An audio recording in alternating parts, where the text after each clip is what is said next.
presented by Imagine Magazine. Tonight, we're having a drink with the recent cover story of Imagine Magazine, Mr. Tommy DeNucci. Hello. Hi, Tommy. We're drinking, we're hanging out. Yeah, we are here at Woodhaven Productions, the headquarters. Yes, this is the home of Verdi Productions and Woodhaven Productions here in East Greenwich, Rhode Island. In Rhode Island, right in our backyard. That's right. So you are a producer, director, actor, writer. Yeah, that's a lot of stuff. Yeah. I say filmmaker, and it just kind of like, it encompasses everything. So can you tell us kind of how, because you've been doing it all from Rhode Island, which is a great thing for everyone to know, and then also just let us know how you began. I kind of just started like a lot of people do as an intern, just starting at the bottom, doing a lot of odd jobs in the film business, working with this company actually.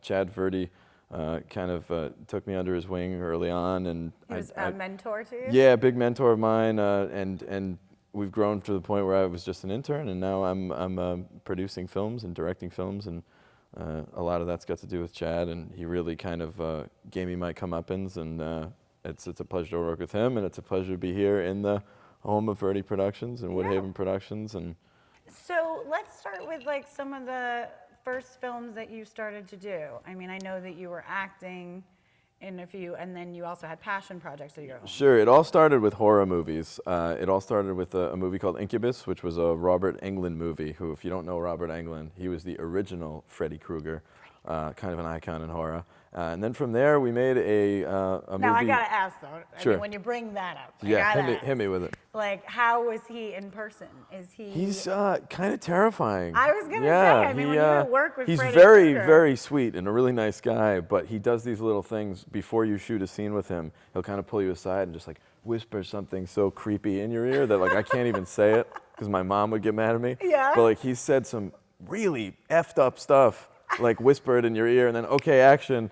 And you're already just in a state of terror. Perfect. So after Incubus, we did a romantic comedy, which was really cool to it was called Lucy's, to kind of get out of that horror realm. That was with Peter Facinelli and Jamie Alexander. And then after that, we did one of my favorite movies, which was Infected. Got to play Michael Madsen's son, which was really cool because I grew up loving him and like Reservoir Dogs and Kill Bill. So to be on screen with him almost in every scene, it was really great. And then from there, I got a chance to actually get in the director's chair and make a couple of films that I actually wrote. Movies like Self-Storage, which starred Eric Roberts and Jonathan Silverman and Michael Berryman, and a movie that I feel very special about called Army of the Damned, which you can check out now for a quick plug. You can get it on iTunes. Throw it in there. Throw the plug in there. You can get it on Amazon as well. I'm noticing a theme with the horror movies. Is that a favorite genre for you to do? It's funny. A lot of people ask me that. I grew up loving horror movies. Like my friends and I would, on a Friday night, we'd rent a bunch of like Friday the 13th movies or, whatever have you, and just kind of geek out to Jason, just terrorizing a bunch of 20-somethings. And then I kind of got away from it a little bit, and then it was just an opportunity to make films. The horror genre is really fertile. People are constantly going out and watching these movies and buying them, and kids love them, and college kids go nuts for this stuff. Right. My next film, Almost Mercy, certainly has some of those horrific elements, but it's by no means a straight-up horror film. And you just had a film premiere for a romantic comedy as well. Yes, there's a romantic comedy that I did, which stars Jeff Stoltz and Mina Savari and Kenan Thompson and a lot of really, really funny people, and that'll be coming out in January. And I have a little passion project that I'm doing called Slime Buck. It's called Slime Buck, A Strange Tale of a Boy and His Monster. Wow. And it's a really cute screenplay written by a dear friend of mine named Kyle Cirilli. So then there's some interesting things that you have coming up. Actually, a big film will be happening in Rhode Island with big names attached to it. Yes. And you are part of that. Yeah, there's a film called Bleed for This, which again is Chad Verdi's project that he's been really just working hard to bring in such an amazing team. We've got Martin Scorsese in as an executive producer. We've got when you got Marty. Yeah, it's tremendous to even be attached to a film with his name on it. And then, of course, we have Bruce Cohen, who he produced American Beauty and Silver Linings Playbook.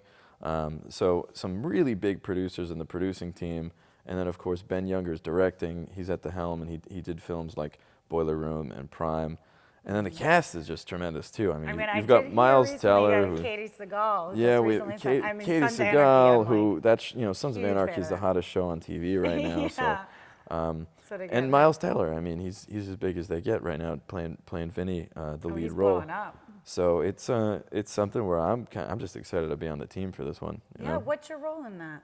I'll be playing one of Vinny's sparring partners, one of the fellow boxers in the gym that he kind of trains with. So that is so I'm excited great. for that.